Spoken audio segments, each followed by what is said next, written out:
Hello friends, इस video में हम सीखेंगे वर्ब के बारे में कि वर्ब क्या होता है। तो चलिए स्टार्ट करते हैं। What is verb?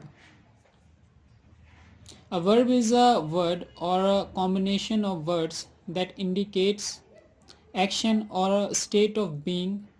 A verb is the part of a sentence that tells us what the subject performs. अगर हम इसको हिंदी में समझें तो वर्ब एक शब्द या शब्दों का संयोजन है जो क्रिया यानी कि एक्शन या स्टेट ऑफ बीइंग यानी कि जब कोई कुछ होता है, जो कि राकेश टीचर है यानी कि राकेश कुछ है को बताता है। वर्ब सेंटेंस का हिस्सा है जो हमें बताती है कि व्यक्ति क्या कर रहा है। तो चलिए अब हम नेक्स्ट क्वेश्चन की तरफ चलते हैं। How many helping verbs are there in English? So there are two types of verb in English, helping verb and main verb. यानी कि दो तरीके के हेल्पिंग वर्ब होते हैं इंग्लिश में, मेन वर्ब होता है और हेल्पिंग वर्ब होता है। So there are 27 helping verb in English and main verb has 5 form of the verb. यानी कि 27 हेल्पिंग वर्ब जो होते हैं वो इंग्लिश में होते हैं। और उसके बाद हमारा एक मेन वर्ब की कैटेगरी होती है जिसमें 5 फॉर्म ऑफ द वर्ब होते हैं। तो चलिए पहले हम मेन वर्ब के बारे में जानते हैं जिसमें 5 फॉर्म ऑफ द वर्ब होते हैं। इसमें हमारा फर्स्ट फॉर्म होता है, सेकंड फॉर्म होता है, थर्ड फॉर्म होता है और एक एस का फॉर्म होता है और आईएनजी का फॉर्म होता है। यानी कि 5 फॉर्म्स होते हैं इसमें। तो कुछ एग्जाम्पल के थ्रू हम जानते हैं, और मैं आपको कुछ ही एग्जाम्पल दूंगा और आपको इसके बारे में बहुत सारे वर्ब के नॉलेज के लिए आपको अलग से पढ़ना पड़ेगा और बहुत सारे वर्ब की नॉलेज होनी चाहिए, क्योंकि टेंस जब हम बनाते हैं, सेंटेंसेस बनाते हैं, तो हमें फर्स्ट सेकंड थर्ड फॉर्म और एस फॉर्म के बारे में भी हमें काफ़ी नॉलेज होनी चाहिए। तो सिर्फ एग्जाम्पल के लिए कुछ फॉर्म मैं यहाँ पे आपको बता रहा हूँ। तो चलिए स्टार्ट करते हैं। जैसे गो मेन वर्ब की फर्स्ट फॉर्म है, वेंट मेन वर्ब की सेकंड फॉर्म है, एंड गॉन मेन वर्ब की थर्ड फॉर्म में है, और गोज एस फॉर्म में है, और आईएनजी जो फॉर्म है उसमें आईएनजी हम लगाएंगे मेन वर्ब में तो गोइंग हो जाएगा। तो इसी सीरीज से हम चलते हैं। तो do, did, done, does, doing, write, wrote, written, writes, writing, find, found, found, find, find, look, looked, looked, looks, looking, break, broke, broken, breaks, breaking, watch, watched, watched, watches and watching। यानी कि 5 forms के बारे में हमने जाना। अब हम चलते हैं मेन वर्ब की तरफ,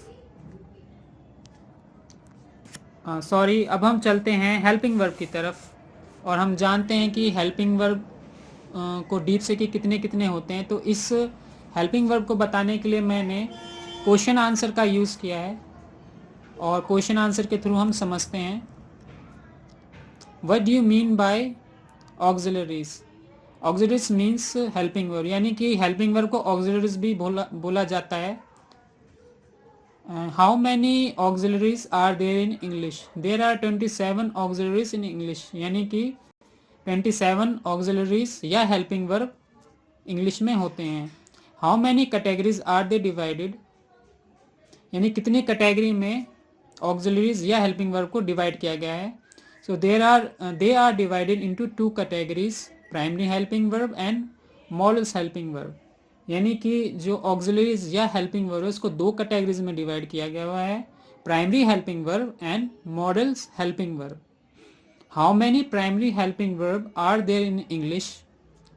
यानी कि इंग्लिश में कितने प्राइमरी हेल्पिंग वर्ब हैं। So there are 14 primary helping verb in English. यानी कि 14 प्राइमरी हेल्पिंग वर्ब इंग्लिश में हैं। तो चलिए जानते हैं वो कौन कौन से हैं।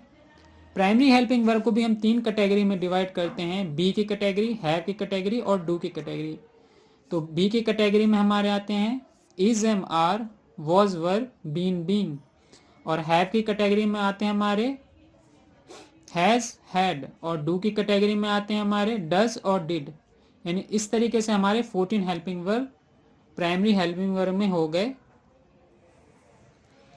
तो नेक्स्ट हमारा है question, how many modals helping verb in English and which are they, यानी कि कौन कौन से मॉडल हेल्पिंग वर्ब है इंग्लिश में और वो कौन कौन से हैं। So there are 13 modals helping verb in English, यानी कि हमारे जो मॉडल्स हेल्पिंग वर्ब हैं वो 13 हैं, 13 हैं।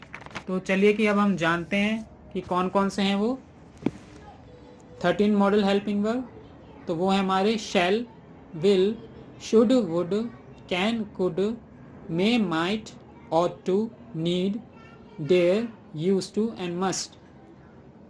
तो अब इस वीडियो में आपने सीखा वर्ब के बारे में और उसके कितने टाइप्स होते हैं। हेल्पिंग वर्ब होती है, मेन वर्ब होता है, उसके बारे में आपने जाना। उसके बाद आपने मेन वर्ब में 5 फॉर्म्स ऑफ द वर्ब जाने। उसके बाद आपने जो हेल्पिंग वर्ब जो होती हैं हमारी, उसमें आपने 2 कैटेगरीज के बारे में जाना, हेल्पिंग वर्ब और मॉडल्स हेल्पिंग वर्ब के बारे में जाना आपने, सॉरी प्राइमरी हेल्पिंग वर्ब के बारे में और मॉडल्स हेल्पिंग वर्ब के बारे में आपने जाना। तो इसको आप प्रैक्टिस करिए। मिलता हूँ मैं आपको नेक्स्ट वीडियो में। Thanks for watching my video.